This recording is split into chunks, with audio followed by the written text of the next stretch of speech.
সিন্ধু প্রদেশে যারা বসবাস করতো তাদেরকে বলা হতো আর্য জাতি, কেন তাদের শিক্ষা দীক্ষা ছিল, তাদের মধ্যে শালীনতা ছিল, জ্ঞান বিজ্ঞান ছিল।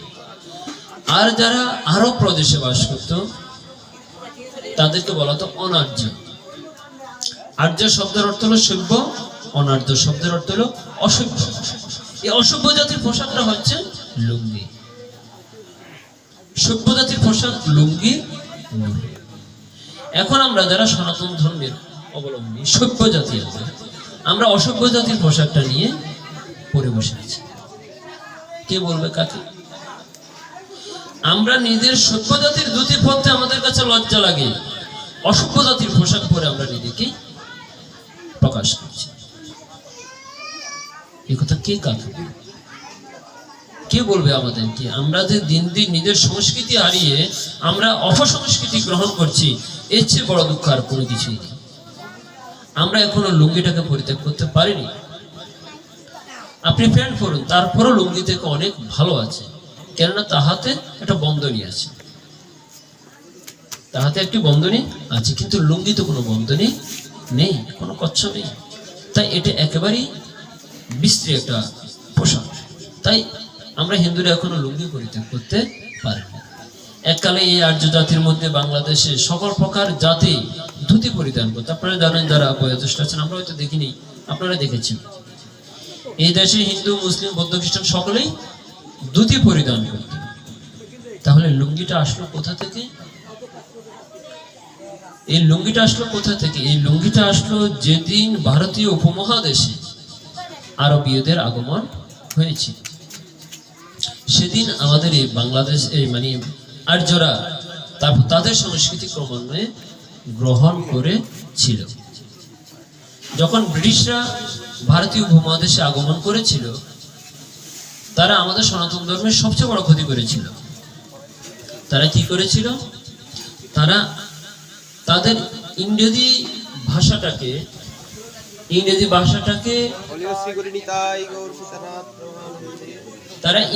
ভাষাটাকে প্রভাব বিস্তার করার জন্য, নিজের ভাষাটাকে প্রভাব বিস্তার করার জন্য তারা ভারতীয় উপমহাদেশে যত টোল আছে সকল টোল বন্ধ করে দিয়েছে। সনাতন ধর্মের টোলগুলো বন্ধ হওয়ার পিছনে কারণটা কি? কারণটা হলো ব্রিটিশ শাসন। ব্রিটিশ শাসন ব্রিটিশরা চিন্তা করলে ভারতীয় উপমহাদেশে তাদের যে সভ্যতা, যে সংস্কৃতি, এই সংস্কৃতি যদি চলে তাহলে আমরা ইহাতে আমাদের সংস্কৃতি প্রকাশ করতে পারবো না। তাই কি করতে হবে? তাদের হৃদয়টাকে পরিবর্তন করতে হলে, তাদের সংস্কৃতিটাকে পরিবর্তন করতে হলে, পরিবর্তন হচ্ছে তাদের শিক্ষাটাকে পরিবর্তন করা। কোনো জাতিকে যদি পরিবর্তন করতে হয়, তার শিক্ষাটাকে পরিবর্তন করতে হবে। কেননা শিক্ষা অর্জন করা হয় টোলে, বিদ্যালয়ে, তাই না? ছোট শিশু যেখান থেকে শিখবে সেখান থেকে তো তার জ্ঞানের বহিঃপ্রকাশ, তার আচরণের বহিঃপ্রকাশ, তার আচরণের পরিবর্তন। তো আমরা যারা সনাতন ধর্ম অবলম্বী, ব্রিটিশরা এসে কি করলো? ভাবলো যে যদি তাদের এই টোলগুলো চলে তাহলে আমাদের সংস্কৃতি আমরা তাদের মধ্যে প্রভাবিত করতে পারবো না, তারা আমাদের দাস হবে না। তাদেরকে আমাদের দাস বানাতে হলে আমাদের সংস্কৃতি তাদের মধ্যে প্রকাশ করতে হবে। তাই তারা সকল টোল ব্যবস্থা বন্ধ করে দিল। বললো তোমরা যদি ইংরেজি ভালোভাবে শিখো তোমাদের ভালো ভালো চাকরি হবে, যদি তোমরা সংস্কৃত শিখো তোমাদের কোনো ভালো চাকরি হবে না। লোভ দেখানো শুরু করলো। তখন এই সনাতন ধর্মাবলম্বী যারা আছে তারা বাধ্যগতভাবেই ভালো চাকরির জন্য, ভালো কিছু করার জন্য, ভালো অর্থ উপার্জনের জন্য, নিজেকে উন্নত করার জন্য তারা সকলেই সনাতন সংস্কৃতি ত্যাগ করে তারা সকলেই ব্রিটিশদের সংস্কৃতি গ্রহণ করতে শুরু করল। তারা এখন সংস্কৃত বাদ দিয়ে ইংরেজি শেখা শুরু করল। আর ইংরেজি শিখতে শিখতে দেখা গেল যে সংস্কৃত ভাষা এখন ডেড ল্যাঙ্গুয়েজ হয়ে গেছে, মৃত ভাষা হয়ে গেছে। এখন ইংরেজি শেখার জন্য ইংরেজি স্কুল থাকে, ইংলিশ গ্রামার স্কুল থাকে, নাকি ইংলিশ মিডিয়াম স্কুল থাকে, কিন্তু সংস্কৃত শেখার জন্য কোনো স্কুল নেই। সকল টোলগুলো বন্ধ করে দিয়েছিল, ধ্বংস করে দিয়েছিল ব্রিটিশরা। তো তদবধি তারপর ব্রিটিশরা চলে যাওয়ার পর ওই যে আরবীয়রা এসে আক্রমণ করেছিল, তারা তাদের সংস্কৃতি দিয়েছিল, ব্রিটিশরা এসে সংস্কৃতি দিয়েছিল, সব সংস্কৃতি মিলে আজকে আর্য জাতি একটা মিশ্র সংস্কৃতি সৃষ্টি হয়েছে। এখন দীর্ঘদিন যাওয়ার ফলে আমরা হিন্দুরাই বুঝি না আমাদের পোশাক কি ধুতি না লুঙ্গি, আমাদের পোশাকটা কি আমরা ভুলে গেছি। দীর্ঘদিনের অনভ্যাসের কারণে অভ্যাস হারিয়ে গেছে আমাদের। এখন কি তিলক আমাদের পোশাক নাকি পোশাক নয়? এই যে আমরা দাড়ি রাখি, আমাদের হিন্দু ছেলেরা এখন দেখবেন অনেকেই দাড়ি রাখা শুরু করে দিয়েছে, এটা ফ্যাশন। তারা জানে না এই দাড়ি রাখাটা এটা কি এই আমাদের আর্য জাতির নাকি অনার্য জাতির, বুঝি না। তাহলে আমাদের দীর্ঘদিনের কারণে আপনি যদি দাড়ি রাখতে হয় আপনার মজো রাখতে হবে। দেখবেন বাবা লোকরা দাড়ি মোছ কিছু বলা নেই, আপনি শুধু দাড়ি রাখবেন মোছ রাখবেন না, এরকম সিস্টেম কিন্তু নেই। আপনি যদি রাখতে হয় সব রাখতে হবে। আপনি দাড়ি রাখবেন কেন? এর অর্থ হলো যারা ভোজন করতেন, যেমন বাবা লোকনাথ তপস্যা করেছিলেন, তিনি তপস্যা করতে করতে তার দাড়ি, ওনার মোষ অর্থাৎ শ্বশ্রু, এটাকে শ্বশ্রু মুন্ডন করার বা শ্বশ্রু কাটার ওনার কোনো সময় ছিল না। উনি তপস্যা করতে করতে ওনার দিনটা ভেবে গিয়েছে, তাই তো? তো এখন মনে করুন আমরা যেভাবে দাঁড়িয়ে রাখছি ফ্যাশন করে, না, এটা কিন্তু আমাদের সনাতনী সংস্কৃতি নয়। আবার অনেকে কি করে একেবারে মস্তক মুন্ডন করে ফেলে। মস্তক মুন্ডনেরও কিন্তু নিয়ম আছে। কোন কোন সময় আপনি মস্তক মুন্ডন করতে পারবেন, কোন কোন সময় পারবেন না, এই বিষয়গুলো জানতে হবে। যদি কারো মহাগুরু নিপাত হয়, মহাগুরুকে পিতা এবং মাতা, যদি মহাগুরু নিপাত হয় তাহলে তিনি মস্তক মুন্ডন করবেন অশ্বচান্তের দিন। অশ্বত যেদিন ত্যাগ হবে সেদিন মস্তক মুন্ডন করবেন, তদ ব্যতীত। এছাড়া যদি আরো কিছু পাপ আছে, এ পাপগুলো কর্ম হয়, যেমন মনে করুন যদি কারো গলায় দড়ি রেখে গোমাতা মৃত্যুবরণ করে কোনো গৃহস্থ, তখন সেক্ষেত্রে বিধান আছে। অনেক ক্ষেত্রে মস্তক মুন্ডনের বিধান আছে, কিন্তু ওই প্রয়োজনীয় কার্যগুলো ব্যতীত বা ব্যতীত যদি কেউ মস্তক মুন্ডন করে তাহলে সেটা মহাপাপ, এই জন্য তাকে প্রায়শ্চিত্ত করতে হবে। তাহলে বিধান আছে, সবকিছুর একটা নিয়ম আছে। আমাদের সনাতন ধর্মের সকল প্রকার নিয়ম আছে, সব বিষয় নিয়ে শাস্ত্রে খুঁটিনাটি বর্ণনা করা হয়েছে। আমরা শাস্ত্র পড়ি না বিধে আমরা জানি না, এই জন্য আমাদের এটা জানতে হবে। তা আমাদের পোশাকটা পরিবর্তন করতে হবে। দেখবেন পোশাক পরিবর্তন হলে মনের উপরও একটু প্রভাব পেলে, পোশাক মনের প্রভাব পেলে, পরিবেশ মনে প্রভাব পেলে, জ্ঞান মনে প্রভাব পেলে, কথা মানুষের মনে প্রভাব পেলে, বলে না কথার কারণে মানুষ মৃত্যুবরণ করে, কথার কারণে মানুষ বেঁচে থাকার স্বাদ খুঁজে পায়, তাই না? তাহলে কথা, যে শাস্ত্র কথা, যে শাস্ত্রীয় বস্ত্র, যে শাস্ত্রীয় জ্ঞান, এগুলো আমাদেরকে ধারণ করতে হবে।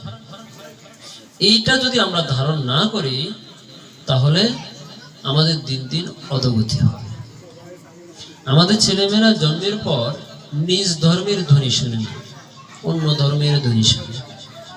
ঘুম থেকে আমরা জাগ্রত হই নিজ ধর্মের ধ্বনি না শুনে, অন্য ধর্মের ধ্বনি। অন্য ধর্ম তারা তাদের ধর্ম পালন করে, তার তো কোনো সমস্যা নেই, কিন্তু আমরা ভোরবেলা ঘুম থেকে উঠি, আমাদের নিজের ধর্মের ধ্বনিটা কি আমরা শুনি? মৃদঙ্গ বাদ্য শুনিতে মন অবসর সদা যাচ্ছে। মৃদঙ্গ বাদ্য, মৃদঙ্গের আওয়াজটা শুনলে হৃদয়টা আমার আনন্দে নৃত্য করতে হবে। এখন তো আমাদের ছেলেমেয়েরা কীর্তনই শিখতে চায় না, কীর্তনও শিখতে চায় না, কীর্তন আসতে চায় না। তাদেরকে মৃদঙ্গ বাদানি শেখানো হয় না, গান শেখানো হয় না, কিছু শেখানো হয় না। তারা সারা দিন রাত শুধু মোবাইল আর মোবাইল, ইউটিউব আর টিকটক, এটা নিয়ে তাদের দিনটা কেটে যাচ্ছে।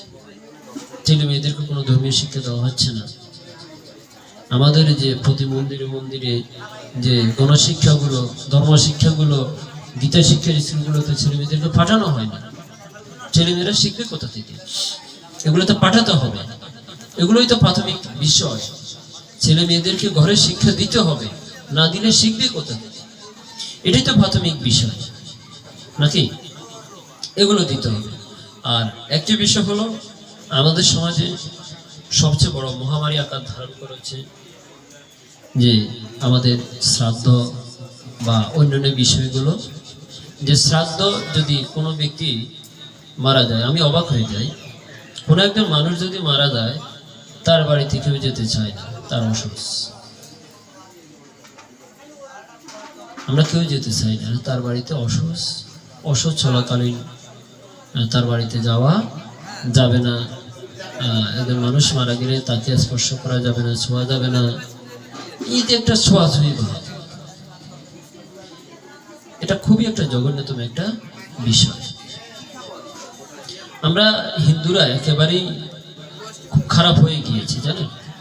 একজন মানুষ যদি মারা যায়, যার পিতা অথবা মাতা অথবা আত্মীয় স্বজন মারা গিয়েছে, অন্যদের সহযোগিতা করার জন্য এগিয়ে আসা উচিত। আর আমরা বলছি না তার বাড়িতে যাওয়া যাবে না, নাকি এরকম আমাদের মনের একটা ভাব। আর যদি কোনো প্রসাদী ব্যক্তি হয় বা বৈষ্ণব, তিনি বলছেন না তার বাড়িতে অসহজ, আমি এখন যাবই না। আরে যিনি বৈষ্ণব তিনি তো পতিত পাবন, তাকে তো কখনো পাপে স্পর্শ করতে পারে না, তিনি তো সবার আগে যাওয়া উচিত, নাকি? গঙ্গারা পরশা হলে পশ্চাতে পাবন, বৈষ্ণব দর্শনে পবিত্র করে তোমার গুণ। বৈষ্ণবকে তো কখনো পাপে স্পর্শ করতে পারে না। কোন একজন মানুষ মারা গেলে একজন বৈষ্ণব যদি সেখানে যায়, সে ব্যক্তিও তো শুদ্ধ হয়ে যায়, তার দাহ কর্মটা আরো সুন্দর হয়, শুদ্ধ হয়, সাত্বিক হয়। কেননা একজন বৈষ্ণব যদি সেখানে যায়, তিনি কৃষ্ণ নাম করবেন, হরির নাম করবেন, তিনি সবকিছুকে পবিত্র করে দিবেন। কিন্তু আমাদের বৈষ্ণবরা সেখানে যেতে চায় না। ওনারা পাপের ভয়ে, নিজের পাপের ভয়ে, আমার পাপ হবে, আমার সকল পুণ্য। আর বৈষ্ণবের পুণ্যের কি দরকার? বৈষ্ণব কি কখনো পুণ্যের চিন্তা করে? বৈষ্ণব তো কখনো নিজের সুখে চিন্তা করে না, বৈষ্ণব অন্যের সুখে চিন্তা করে। সাধুর ঐশ্বর্য শুধু পরহিত তরে। সাধুর ঐশ্বর্য কার জন্য? পরহিতের তরে। আরে একটি গাছ বৃক্ষ কবু নাহি খায় নিজ নিজ ফল। তোর কি কখনো নিজের ফল খায়? গাভী কখনো নিজ দুগ্ধ পান করে? করে না। নদী কখনো নিজ জল পান করে না। তো সাধুও তো নিজের ঐশ্বর্য নিজের সুখের জন্য না, পরের হিতের জন্য। পুষ্প করে নিজ রূপে অপরে শোভিত, স্বর্ণ তো অপরকে শোভিত করে, নিজের সৌন্দর্যের জন্য নয়। তাহলে আমাদের সাধুর যে ঐশ্বর্য, তিনি পরহিত তরে। কোন একজন মানুষ মারা গেলে সেখানে সাধুরা যেতে চায় না। এটা কেমন সাধু? আপনি দেখবেন অন্য ধর্মের ধর্মগুরুরা মানুষ মারা গেলে সেখানে সবার আগে দাঁড়িয়ে তিনি সবাইকে ছিড়িয়ে দাঁড় করিয়ে মৃত ব্যক্তির জন্য দোয়া কামনা করে। আর আমাদের হিন্দুরা সেখানে একত্রিত হতে চায় না। একজন মানুষ মারা গেলে সেখানে যার মারা গিয়েছে মনে হয় যেন তার মহা অপরাধ হয়ে গিয়েছে, কেউ যেতে চায় না, কেউ ধরতে চায় না। কি যে একটা হিজিবিজি অবস্থা আমাদের সনাতন ধর্মে। এটা কেন হচ্ছে? এটা হচ্ছে অপসংস্কৃতি, অপব্যাখ্যা, শাস্ত্রের অপব্যাখ্যা দিয়ে মানুষকে ভুল পথে পরিচালিত করা হচ্ছে।